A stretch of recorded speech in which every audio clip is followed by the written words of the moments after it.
Corona سے مزید 43 اموات، 4,323 نئے کیسز بھی رپورٹ ہوئے۔ ملک بھر میں مثبت کیسز کی شرح 9.96 تک جا پہنچی۔ فعال کیسز 61,450 ہیں۔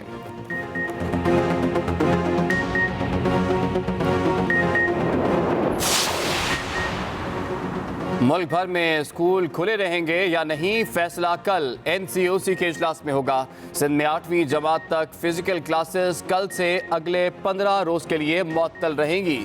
بین الصوبائی ٹرانسپورٹ ہفتے میں 2 روز ہفتے اتوار کو بند رکھنے کا فیصلہ۔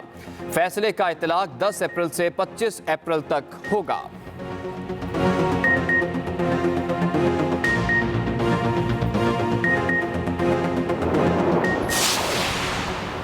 پی ڈی ایم کی جانب سے پیپلز پارٹی اور ANP کے لیے اظہار وجوہ کے نوٹسز تیار۔ دونوں جماعتوں کو شو کاز نوٹس آج بھجوائے جائیں گے۔ شو کاز نوٹس میں اپوزیشن لیڈر کے لیے حکومتی سینیٹرز کی حمایت لینے پر اعتراض اٹھایا گیا۔ 7 روز میں وجوہات طلب۔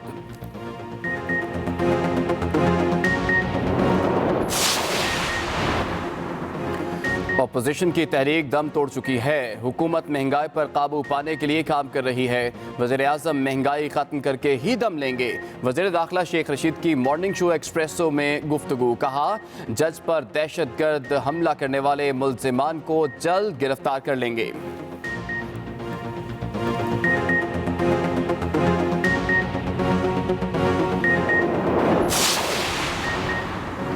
ثوابی میں امبار انٹرچینج کے قریب فائرنگ، ATC کے جج آفتاب آفریدی بیوی اور 2 بچوں سمیت شہید ہو گئے۔ فائرنگ سے ATC جج کے 2 محافظ زخمی ہوئے، ملزم فرار۔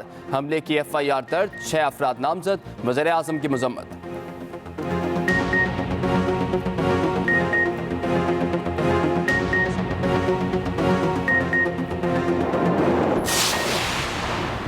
الیکشن کمیشن میں سینیٹر یوسف رضا گیلانی کے خلاف نااہلی کی درخواستوں پر آج سماعت۔ یوسف رضا گیلانی اور علی حیدر گیلانی سے تحریری جواب طلب کیا ہوا ہے۔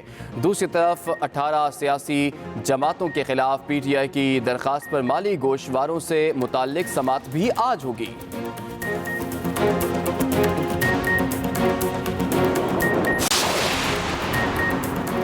باغوں کے شہر لاہور میں جگہ جگہ کوڑے کے ڈھیر تاحال موجود، بدبو سے شہری پریشان، مختلف بیماریوں میں مبتلا ہونے لگے۔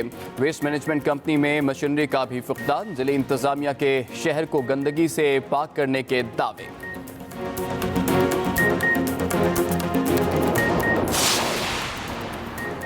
بارش برسانے والے مغربی ہوائیں ملک میں داخل، لاہور اور گردنواں میں رمجھم ٹھنڈی ہوا نے موسم انتہائی خوشگوار بنا دیا۔ آزاد کشمیر کے شہر کوٹلی میں بھی ابر رحمت۔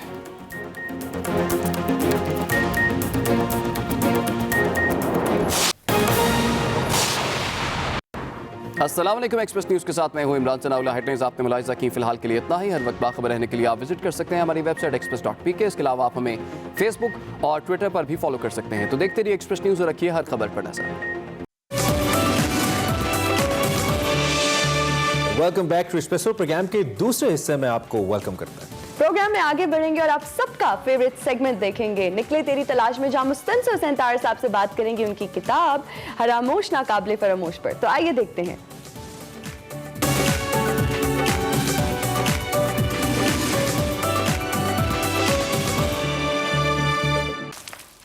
السلام علیکم ناظرین، آپ دیکھ رہے ہیں نکلے تیری تلاش میں، اور ہم بات کر رہے تھے طاہر صاحب سے ان کی کتاب فراموش ناقابل فراموش پر۔ ایک جگہ پہ شاید چائے کا وقفہ تھا، شام کا ٹائم تھا اور عصر کا کوئی تقریباً ٹائم تھا۔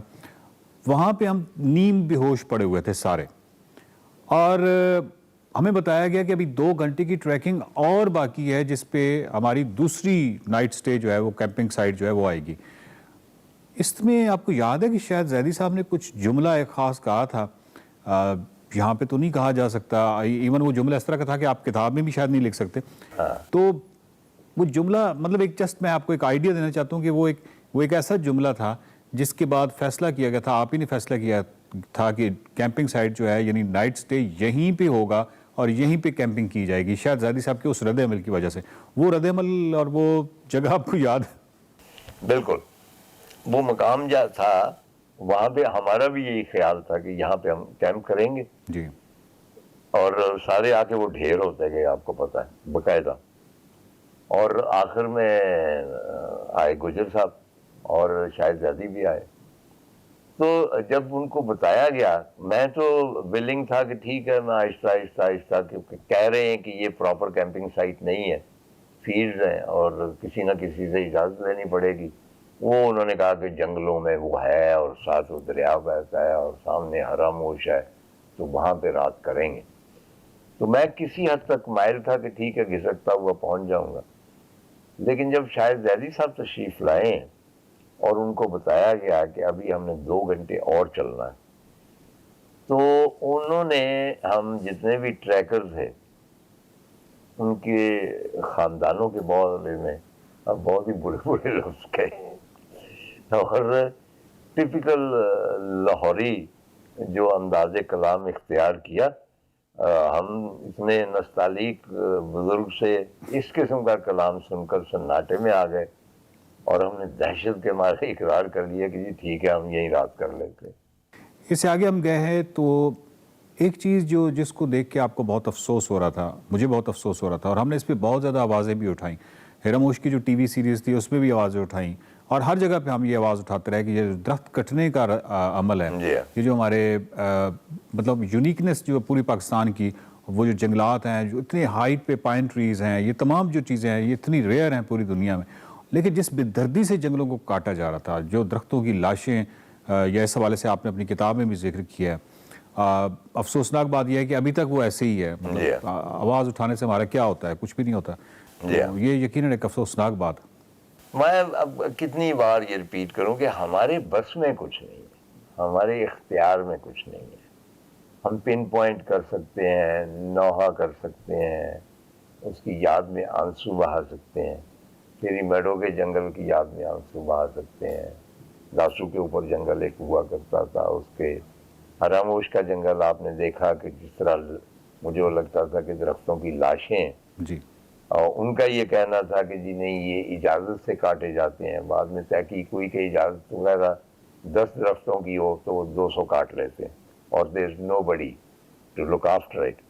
اور ظاہر ہے کہ یہ جو کچھ بھی ہوتا ہے، یہ جو مقامی انچارج ہوتے ہیں فارسٹ کے یا پولیٹیکل لوگ، جی، ان کی ساتھ میل جول کے ساتھ اور ان کے ساتھ حصہ پانی کا سلسلہ ہوتا ہے، ادروائز تو نہیں ہو سکتا. جس طرح مجھے اب تک یاد ہے کہ بھئی کاغان کے ایک صاحب تھے، ٹورزم کے منسٹر تھے، تو اس زمانے میں بہت جنگل کٹے. اب ان کو کون روک سکتا تھا؟ تو ہمارے یہاں تو ایسا ہوتا ہے. جھیل سیف الملوک آج بھی آپ دیکھیں کہ اتنی پیورٹی اس کی ساری مجروح ہو چکی ہے، اور میں ہمیشہ کہتا ہوں کہ اس کو رسوا کر دیا ہے، جیسے کوٹھے پہ بٹھا دیا ہے. جس طرح وہاں پہ ریسٹورانٹ ہے اور لوگ ہڈیاں پھینک رہے ہیں اور جیپوں کا دھواں ہے سارا، تو یہ کون کروا رہا ہے؟ ظاہر ہے لوکل انتظامیہ انوالوڈ ہے، لوکل پولیٹیشین انوالوڈ ہے، اور انہی کے حوالے سے جو بھی نمائندے وہاں پہ بھیجتے ہیں وہ انوالو ہوتے ہیں. اس سے آگے سب ہم چلتے ہیں تو آگے اچانک ایک گلیشیئر نظر آتا ہے، اور وہ بہت طویل، یعنی اس کی جو واسٹنس، یعنی اس کی جو وڈتھ ہے وہ کافی بڑی ہے. اور اگر ہم ناظرین کو ابھی دکھا بھی رہے ہیں کہ وہ جو اس میں مقامی لوگ چل رہے ہیں اس گلیشیئر کے اوپر، وہ بالکل ایک چیونٹیوں کی طرح نظر آ رہے ہیں جب ہم زوم آؤٹ کرتے ہیں کیمرہ کو. اور اتنا بڑا گلیشیئر کسی سکیجول میں شامل نہیں تھا. جب آپ کو بتایا گیا تھا اس پورے ٹریک کے بارے میں تو کسی جگہ آپ کو یہ بریف نہیں کیا گیا تھا کہ بیچ میں اتنا بڑا گلیشیئر بھی ہے جس کو آپ نے عبور کرنا ہے. ہاں جی. تو یہ ایک ایسا سرپرائز تھا.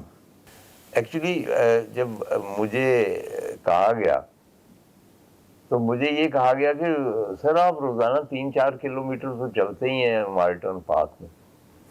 وہ تو حراموش کا جو ہے ٹریک وہ اسی طرح تقریباً فلیٹ ہی ہے، آپ نے چلنا ہی ہے وہاں پہ. جی. اچھا، میں نے بڑا کھوج لگائی، میں نے کہا وہ راستے میں کوئی ندی نالے کچھ بھی نہیں ہے، ایسے ہرا بھرا سبز باغ، چلتے ہو تو چمن کو چلیے کہتے ہیں، بہارا ہے، بہار ہوگی، پرندے ہوں گے، بلبلیں ہوں گی. تو میں تھوڑا سا ان کے جھانسے میں آ گیا.